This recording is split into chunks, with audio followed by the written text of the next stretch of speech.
to Bill Flynn in the morning.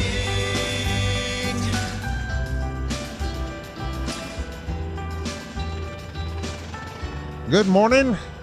It's coming around to 9:09 on AM 980 The Eagle. Bill Flynn off today doing a little family time. And we have with us Tommy Cowett. Good morning, Smith. How you doing with the Love Your Lawn Hour? That's right. There's going to be some loving to do after all this rain. Oh, man, it is growing. I'm telling you, the kids are all getting out of school. My daughter's last day is today. And now, here it is. Once they're gone, the schools are vacant. Oh, yeah. And that's when we move in on these fields. Oh, that's right. It's you have to get them in shape for, football season. That's right. We got 3 months to get them back, and they are in terrible shape. Really?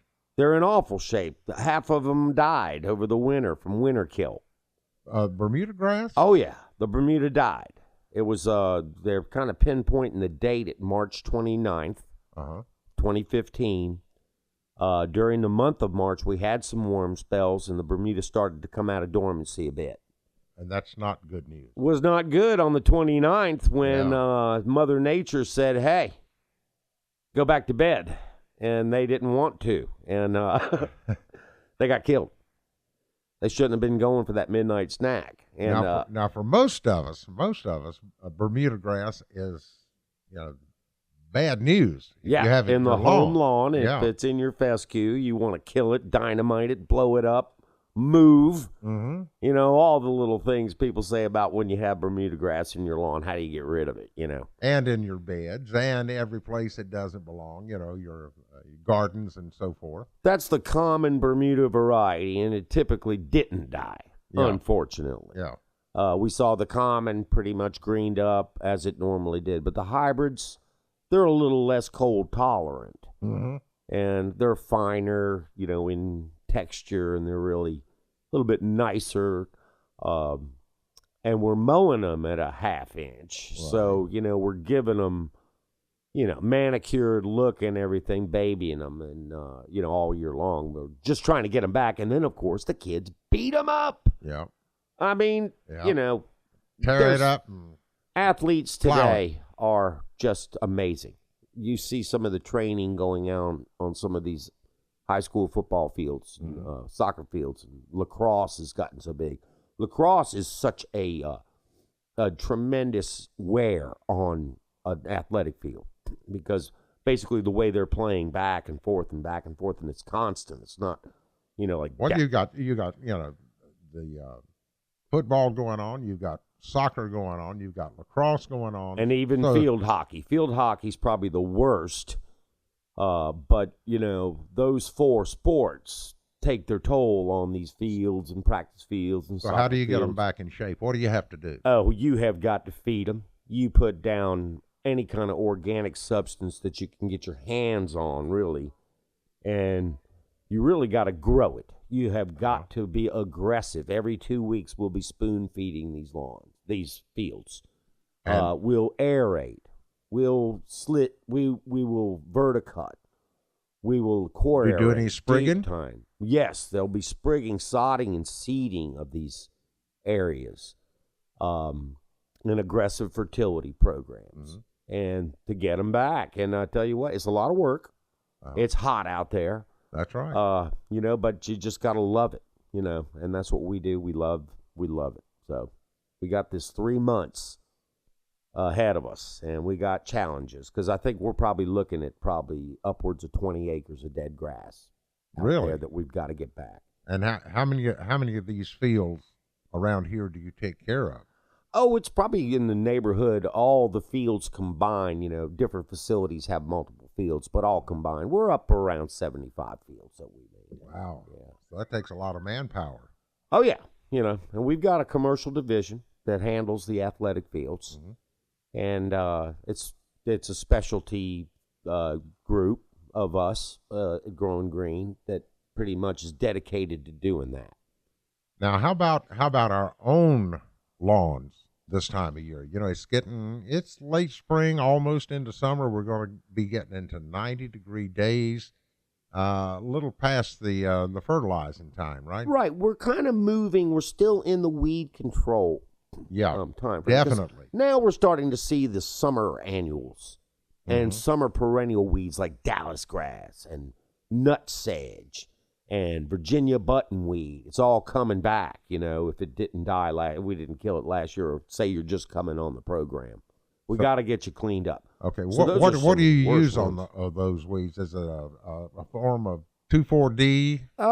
There's or a what? number of different products that we like to employ. If it's a commercial property, we could still use the MSMA on the Dallas grass and the sedges. But we use specialty chemicals. Now we can even do spot treatments for various with various products for come out and do the blanket, because right now if it's a tall fescue lawn, Right. we don't want to hit you too hard with a herbicide blanket application. We'd rather hit you with compost Spot. tea right now and fertilizer, just to keep that lawn going. It's a biostimulant. This is containing microorganisms, seaweed, kelp, basically, molasses, all these various good products that are applied. So you don't go too much with the chemicals. You go with the We're with the backing organic off. stuff. Yeah, we did the chemical early on. If you're on the program, you got the pre-emergence and post-emergent herbicides early. And you should be protected from anything germinating in that lawn for the rest of the year. Now we're backing off of the blanket sprays, unless you're just now coming on the program and you've got nothing but weeds. We've got to get you cleaned up for the fall. Right. And what we want to have ready by September when we start seeding is a clean lawn with no weeds. So each lawn is taken on a case-by-case basis. But, so if you're just coming on the program, you're getting cleaned up. And you might get a little more aggressive control. So This how is do you kinda- get on the program? You call up GrowinGreen at 854-7999. That's area code 336. And you'll be glad to come out, 854-7999. give them a free estimate, do You a get little a free estimate. You get this nice little white packet here, which is really like the encyclopedia of lawn care. That is something that was in the making for 10 years, and it's now printed. You get a free copy of this folder, and it is a really nice, complete, comprehensive guide if you're trying to do things yourself. Oh, yeah. Now, let me give you an example. It's a never-ending battle if you're trying to do it yourself, right? It is. If you were to do the same 7 lawn treatments that we do on your lawn throughout the course of a year, and those are done on a 40 to 45-day schedule, and you go to the big box store and you buy the products that you need for that. Hold on just a second. We need to take a break. We'll come back and finish up this. Tell you how to get in touch with the folks at GrowinGreen. Love your lawn.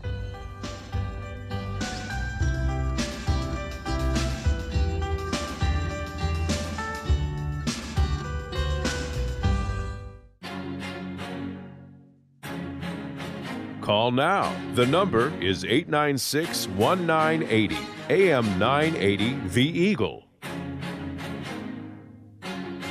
920 on AM 980 The Eagle, 896-1980, the number to call if you want to talk with Tommy Cowett with GrowinGreen Good morning, and the folks. Love Your Lawn Hour. We were talking about the expense of doing it yourself.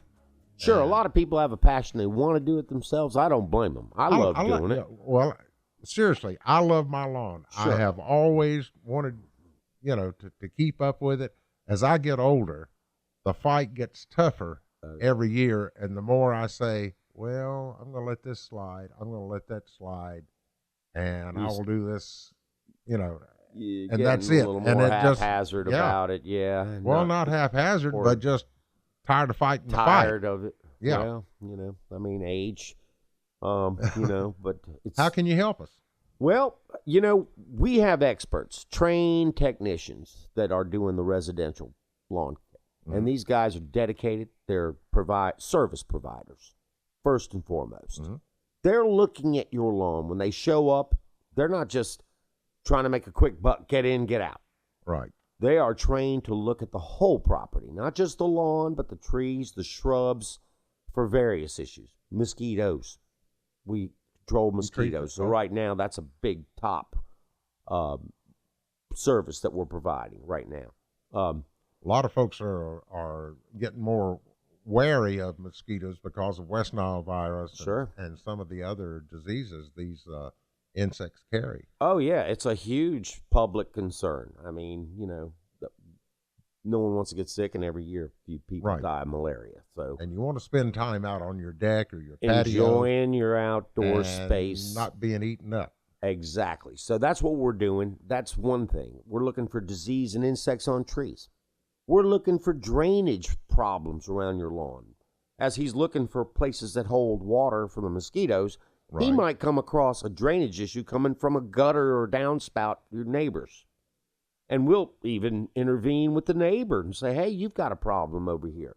And we can help you get Yeah. it fixed up. So you're not just getting these lawn treatments. Where I'm trying to compare going to the big box and buying the yellow bag. You just mentioned you put out the yellow bag.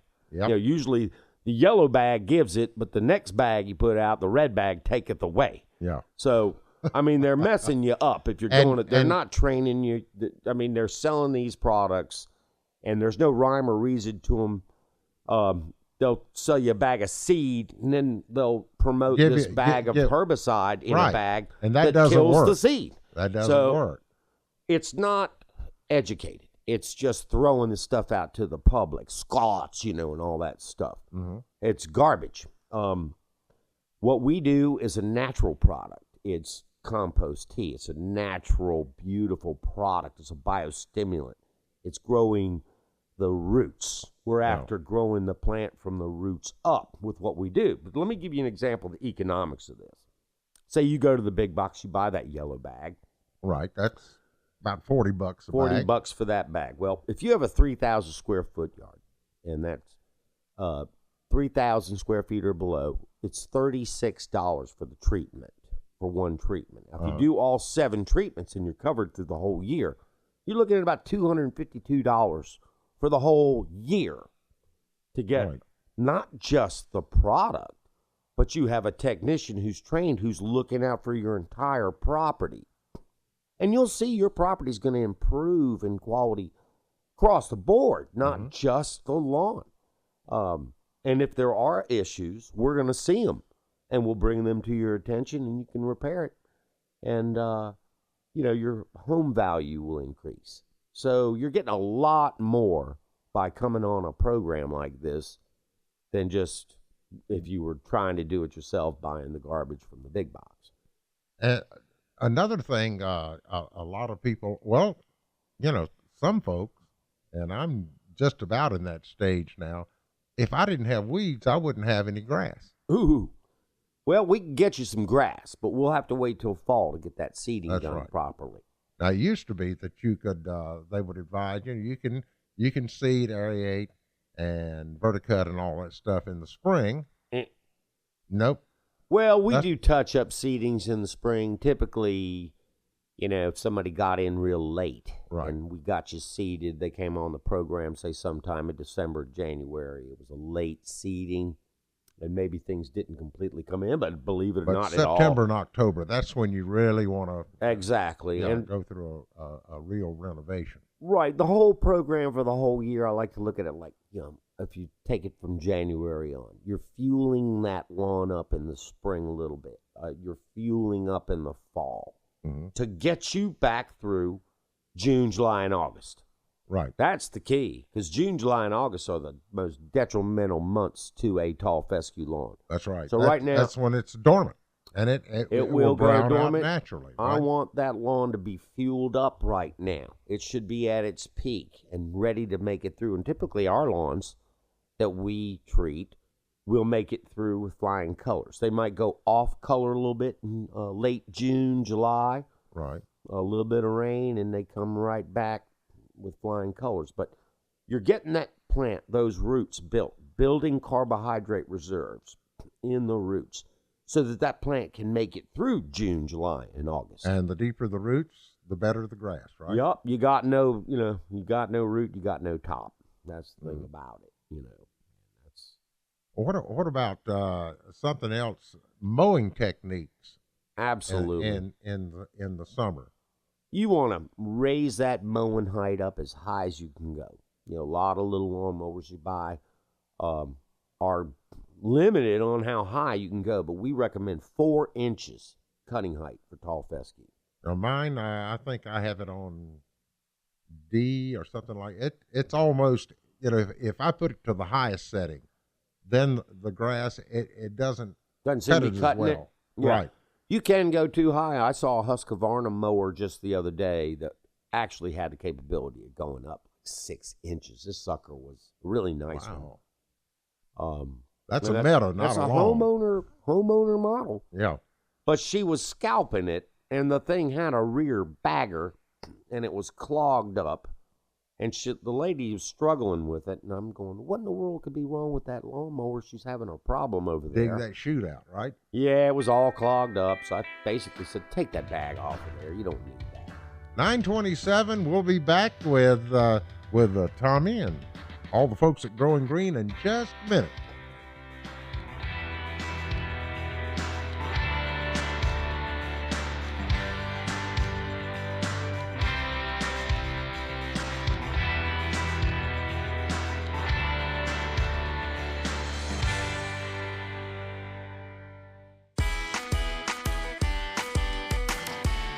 Call now. The number is 896-1980. AM 980 The Eagle.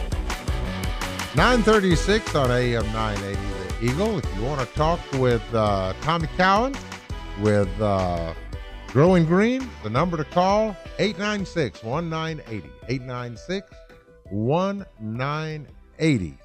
And we were talking before about bagging versus non-bagging Of clippings. your grass clipping. Yes, it's very important to be careful about where you're disposing of your clippings. I mean, Where I live in Kernersville, they have yard carts. okay. So they send that to the landfill, and it's turned back into mulch, which they give to the residents later on. Excellent. Very responsible. I love that program. If you're bagging, do that. But if you're piling your clippings up in a pile somewhere Which I in used your to yard, do. Yeah, I did. okay, not only does that thing stink and draw in all kinds of mosquito, everything, Yeah. nasty, it's a point source pollution. If there is a stream nearby, if there is a gutter, if there is a pond or anything. Now, we do a lot of aquatic weed control on various ponds and lakes. And one issue is duckweed, and it'll just bloom and cover the entire pond in no time. And you know that there's a nutrient overload in that pond, and 9 out of 10 times I could follow Nitrogen? upstream. Yes, a nutrient overload. I could walk upstream of that pond and I'll find a pile of grass clippings. No kidding. And the leachate from that grass clipping pile goes into that pond. You get the nutrient overload. Next thing you know, you got duckweed going nuts. And it's hard to control. So that's a big point source pollution when you're piling clippings. Don't do it. It's best to return or grass cycle. Don't bag. Go ahead and, if you can, use a mulching mower that will cut it twice. Of course, I've also seen yards where people let the grass get too high, and they mow it with a regular mower, and you have these rowed up brown rows of grass. Grass clippings killing off the lawn, smothering it out. Right. You don't want to do that. That was because someone got in late and mowed too late. Right. Or when Too low. did mow, they mowed it too low. So mowing height, it can lead to all kinds of problems if you're not, cognizant of it. Or If it's Bermuda, you mow it low. If it's fescue, 2 inches on Bermuda, 4 inches on fescue. right. And that's ideal. And you wouldn't believe there was a study done at NC State by a master's thesis was actually produced, I believe, on this, mowing height and weed control. And they showed that without a doubt. You go 4 inches and you're going to eliminate. Shadow out all those weeds, shade them out. That's exactly right. A lot right. of them anyway. The weed seed will not germinate because it's a lack of light getting through the canopy, and it'll save you so much trouble if you just raise that mowing height. How about now? I mow my yard. I mow it one direction one week, and the other direction the next week. Is there any advantage to doing that, or is... Absolutely, yeah. That grass blade will, if you keep mowing in the same direction every time, you're going to keep pushing it down on that side, right. and it does cause some wear issues. So if you switch up, you'll have a lot less wear. And a better cut, I would imagine. Much better cut. Yep. Cutting it back the other way, double cutting, Right. I definitely do that. I've done that a couple of times just to, to keep the, to make sure I get all the grass up and get, the cut I want to make it look like I want it to look. I've even mowed it both ways in, the same day. I have too. And, sometimes you get that checkerboard. Oh, yeah. That looks good. Looks really, really good. Oh, yeah, it really does if you have a nice lawn. Yep. Looks like BB&T ballpark. Yep. There, with the rain we've had the past day or so, and we had a little bit last week, and the temperature is now getting up to about 90 degrees. Oh, yeah. You get that stuff called brown patch. That's right. We talked about this last week. We talked about the Rhizoctonia solani. That is the pathogen and the disease triangle that comes together where you have that susceptible host of tall fescue. The pathogen is there. It's everywhere. It's a little sclerotia. It's a little fruiting body that's like a seed. Right. And then all you need is the environmental condition to bring the triangle together to create a disease and a problem in your lawn. And that's happening right now. It's coming together. Now, if you're on our program, I was going to say, you're protected.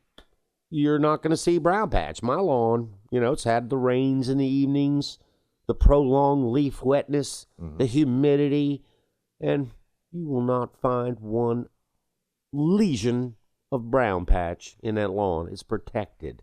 Now, those treatments we do 5 fungicides on the program a year. They start at the end of May, and they go through August, and they're done more frequently, depending on the weather. We'll send the guys out and say, hey, guys, it's a little bit getting heavy duty out there right now we'll shorten the interval, but it can go between 21 and 28 days between fungicide applications. So that should take care of that, right? It does take care of that. It's very effective, and we switch up the fungicides that we're using in the program to avoid any resistance that may build up with these pathogens, because they can actually develop a resistance to fungicides. It's been documented.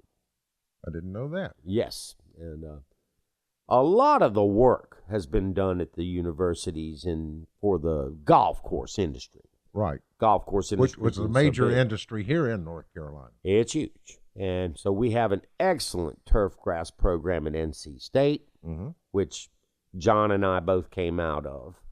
Of course, I've got my master's degree from State and a minor in plant pathology. So I did studies with various fungicides and looked at disease and looked at different nutrient regimes and different ways to try to, minimize damage from brown patch. Okay. And even looking at different cultivars of tall fescue that may have more resistance than others.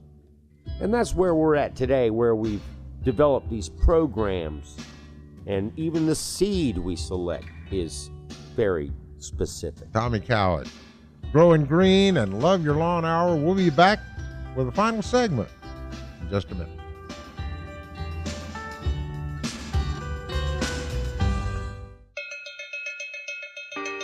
Call now. The number is 896-1980, AM 980, The Eagle. The Growing Green Love Your Lawn Hour. Good morning. Grazing in the grass. Yep. We ought to be doing that this week with the rain we've had and now the sun's coming out, so there'll be plenty of work for us to do, plenty of work for you guys to do, right? Oh, man, we are going to be so busy in it this summer doing these athletic fields primarily because it was a serious issue losing this much grass to winter kill. Yeah. And now we've got 3 months to get it back. Can you do it? We can do it. We're on our way. We've get the irrigation systems everything programmed to really create like a rice paddy condition in a lot of these situations, especially if you're sprigging or even seeding. Yeah. Sod even needs to be kept wet. You can't let it dry out. That's why you see, speaking of sodding, you see a lot of the big box stores with these piles and piles of sod. Mm-hmm. And that is a quick way to get a lawn. It's expensive, but it's a quick way to get one. But, you know, what's the plus and the minuses of sodding? Oh, sod is instant. Yeah. It's a great way to go. You do want to prep a little bit prior to laying your sod. But if you've got some areas around the house, even if you know what I did for a long time was made my own sod. You know, that's something you can do. Mm-hmm. You know, go out to your beds, and you might have some, where you're watering your flowers in your beds. You might have some very, very healthy turf surrounding your beds. Right. You could cut that out, a nice edge, make an edge. Redefine your bed. Redefine your bed by cutting and it out. Taking that sod and putting it in your poor areas. Mm-hmm. You've already got all the microbiology in that sod right there. Right. That's healthy and it's doing well. And you're putting it where the bare area is, where there's no life. And you're instantaneously getting life in the soil. And that's probably... But you got to prepare a little bit before that, right? It'd be good to scratch it up and, maybe till if you have to, or any of these areas that may be in the shade, they may be compacted, they may be worn out, they may be in high traffic areas. Get your own sod or go to the big box and buy it. Right. I think the sod you get from cutting out of your beds is probably much healthier than the sod you're going to buy at the big box. And it's already acclimated to your lawn. Right. And you're already going to get those indigenous microorganisms with that. So this is part of working with the biology of the life in the soil. That's what we do. Right. Using these high concentrated compost teas that contain the bacteria and the mycorrhiza fungi and everything that makes plant life work on Earth, not miracle grow. Now, if somebody wanted to get on the program now, what's the benefits of getting on the program now as, say, back in January? Well, it doesn't really matter. Anytime you come on the program, you're going to get what you need at that period of time because it's constantly changing for what's going on in the environment at the particular time. Right now, we're dealing with summer annuals and summer perennial weeds. We'll get them cleaned up. You don't see those weeds back in March and January, Right. Like, they're there now. One I hate is they used to call it crowfoot. You know what I'm talking about? Oh, yeah. That is an evil weed to get in your yard, and it's hard to get rid of. It is. It's almost impossible to get rid of crowfoot. Roundup will knock it back, but that's about the best it'll do. Sure. I mean, when you're dealing with Virginia buttonweed, you're dealing with violets, you're dealing with clover right now. Clover's heavy right now. I've seen that. These are the things that you work on at this point in time. This is what we're targeting are these, and we're using herbicides that target that type of weed. So it's constantly changing.